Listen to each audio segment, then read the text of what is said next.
All right, it's Ron Goodall, FightHype.com. I'm here with Steven Espinoza. How's it going? Good, brother. How are you? Great. Great seeing you. We got officially the announcement of Gervonta Davis returns at the Barclays Center, right? It's been a little while. What's your thoughts on PBC returning with Tank here, where he stood out really well with Rolly Romero? It's been a while. It's good to be back at Barclays Center. I mean, obviously, you got a lot of memories with PBC and Showtime here. In the 8 years between when it opened and the start of the pandemic, did 25 shows, 25 PBC shows on Showtime here. So it definitely feels like home. And Tank has some of his most memorable events here. His first world title with Pedraza, really impressive knockout. Impressive knockout with Rolly here with a huge monster crowd. It's the perfect venue for him, to be quite honest.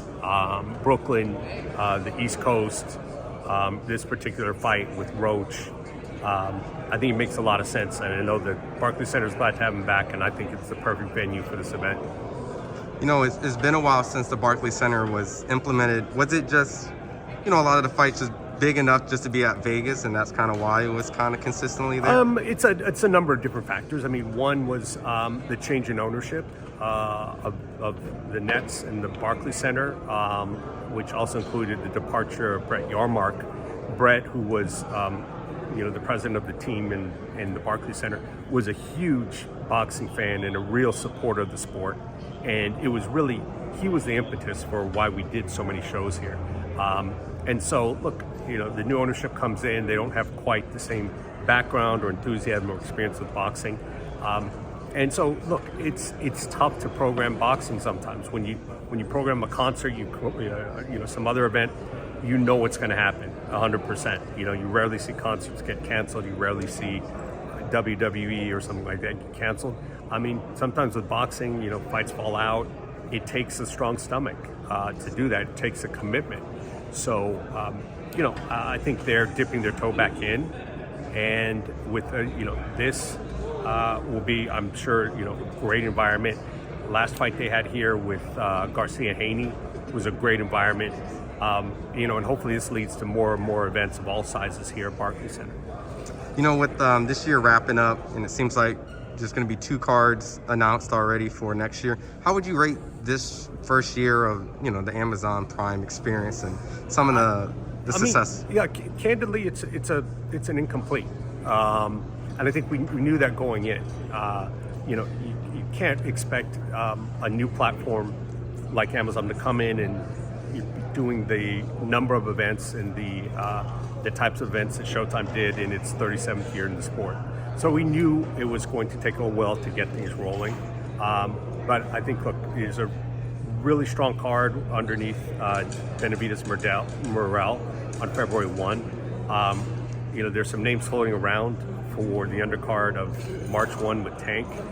But those are 2 really strong cards. In particular, February 1 is a really strong card, all the way through the pay-per-view, and I think they're going to do something similar with Tank's undercard.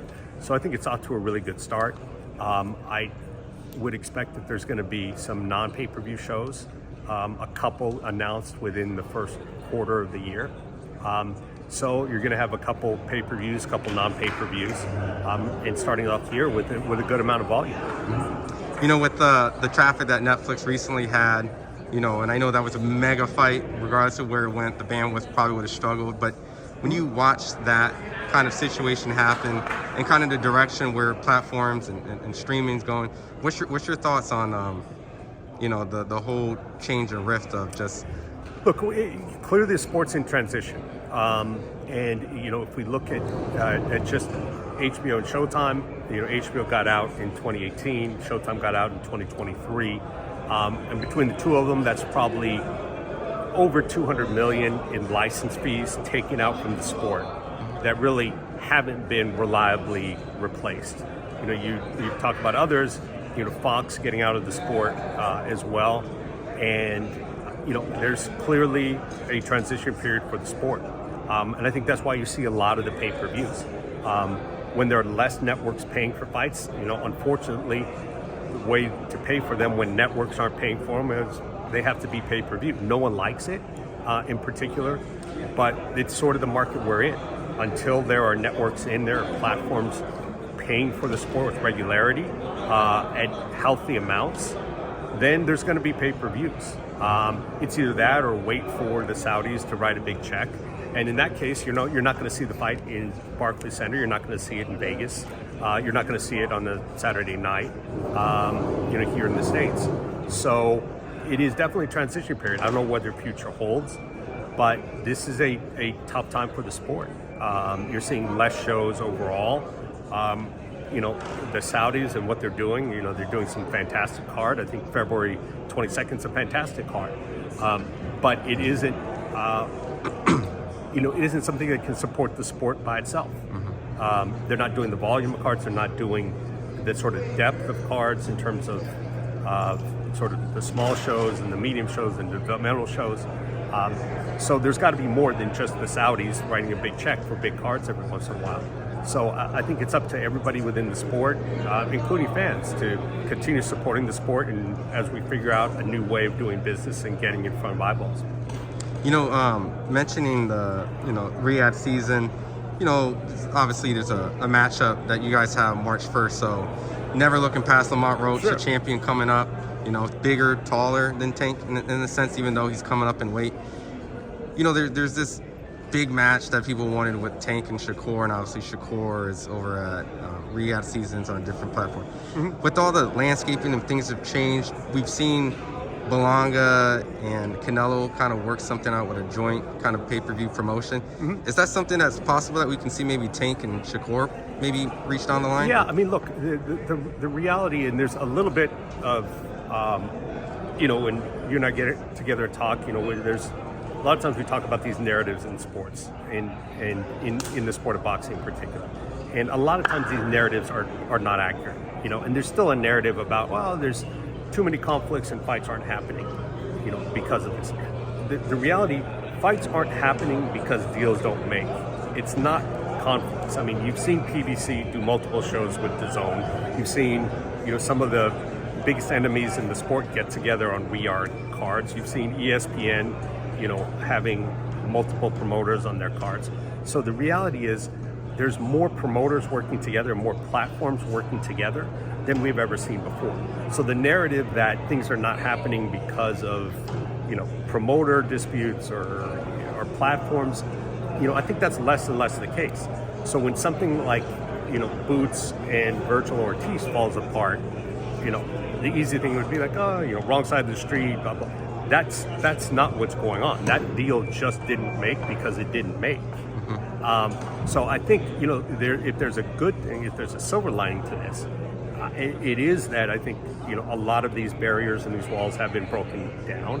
And I think there is more sort of cross-promotional stuff happening, whether it's different platforms or different promoters, than we've seen in the past. So to answer your question directly, look, I don't think that any of those are barriers to Tank versus Shakur happening.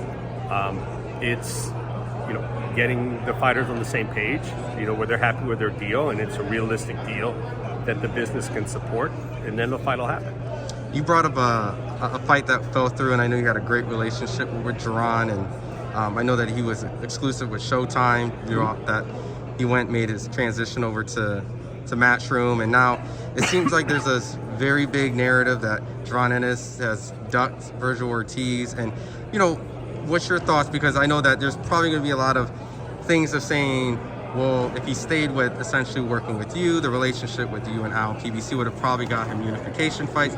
Some people feel, no, just Jaron just didn't want the fight, or maybe it's a mass communication with Eddie and something. So just because you have a strong relationship with Jaron and you know him as an individual, what goes through your mind when you see those type of stuff throughout the headlines? Is it a little hesitation on his end, or? No. Look, again, we talk about narratives in the sport of boxing. The narratives that I've seen, the reactions that I've seen are insane.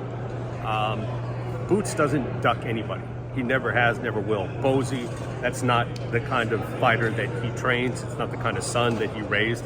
There is not an ounce of hesitation in Boots in fighting, Ortiz, Crawford, anybody at 47, anybody at 54. I think what there is a lot of people covering their ass.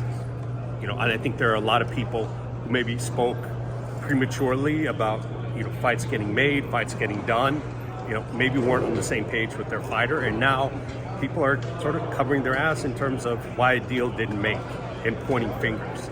And, I hate to see it, because at the end of the day, something happened in miscommunication, and a lot of people are pointing the finger at Boots, and I think it's unfair. Boots wasn't in the room making deals. Boots isn't the one who sort of, is out there, speaking for himself in terms of what fights are going to happen and what deals are getting made. You've seen his post. You're probably going to hear more from him directly, because clearly he didn't like what was being said about him and about his business deals. So I think, look, Boots himself has said, 54, 47, anybody can get it.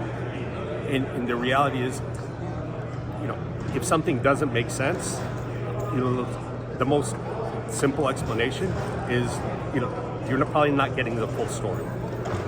I don't think, it's as simple as Boots was insisting that Ortiz go to a weight that was unrealistic for him. That's somebody covering their ass, for that. I don't believe it. It's not consistent with what I know of the deal and what's going on around the scenes. I'll leave it at that. So I think, but the takeaway for me is anybody who thinks that Boots is concerned about fighting Virgil Ortiz or anybody else doesn't know Boots Ennis, because there's just not an ounce of duck in him at any level. His career has been, many people felt was stagnated because it was a major welterweight fight that, he kind of had to wait to kind of clear up the Spence and Crawford. I know that people felt based off alignments, certain fights would have probably been easier, how they felt, but you went with Matchroom, and some people probably felt, they can make fights on both networks, kind of like how you spoke on. Based on what's going on in his career, I guess not saying that he made a mistake, but just how do you think his career is going? You think he would have still been kind of stagnated based on who he is and how boxing's landscape is? Would he gotten a kind of a good shake at Amazon Prime? Or? Well, look, looking back, I think he was, not putting words in his mouth, but reading the situation, I think he was, concerned about what the future PBC would be, and, their ability to deliver fights and keep him busy. And I think that's why he looked elsewhere. But there's a trade-off for that. You're right. Matchroom doesn't have a real deep stable at 47 and 54. That doesn't mean that fights can't be made, but they're going to be a little bit harder to make. And there will be, some challenges. Now, like I said, they're not barriers, and it's less of a barrier than it has been in the past. But the reality is, I understand why he went elsewhere. I'm sure he's not looking back and saying woulda, coulda, shoulda, and I'm not going to either. But I think, looking forward to his career, I think it is critical that he gets that big fight as soon as possible. And whether it's at 47 or 54, I know he still wants to unify some belts at 47. I know he's got a lot of potential rivals at 54. So, look, he's fought a couple times under Matchroom. He stayed busy. I think that's great. But he still, what's eluded him is that big career-defining fight. And I think he's just one fight away from that. I think once he gets that, the floodgates will open. So I think that's the priority if I were advising him at this point, is go where you can get those big fights as regularly and as easily as possible.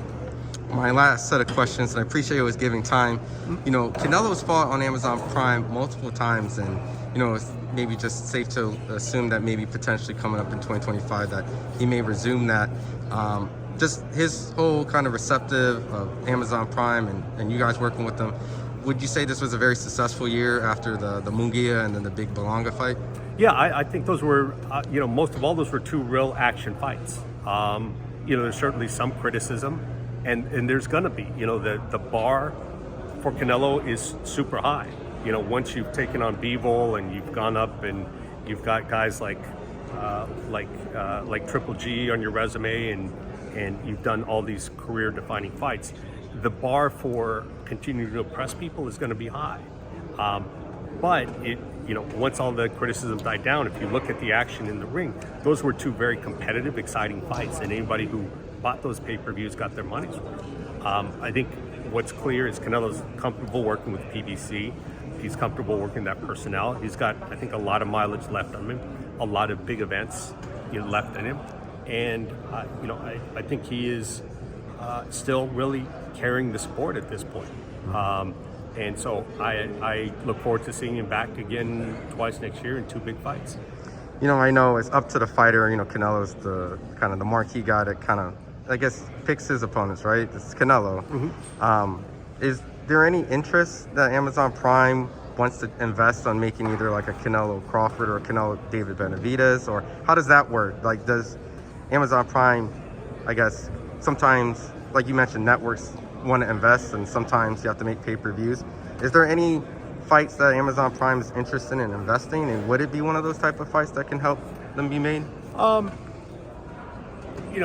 I haven't heard a lot of feedback from them in that regard. I think that's something that comes a little bit later with a little bit more experience in the sport.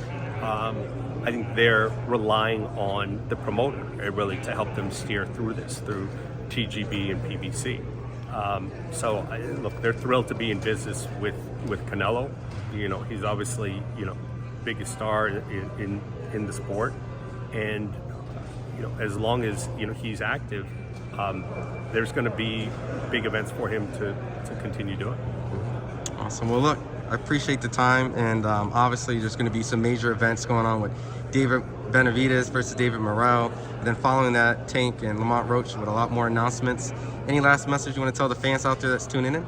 No, look, I told everybody at the start of 2024 and even throughout 24, be patient while everyone gets their legs under them. It's a big transition, starting up a new platform.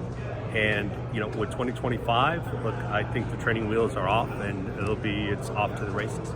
Awesome. Appreciate it. All right.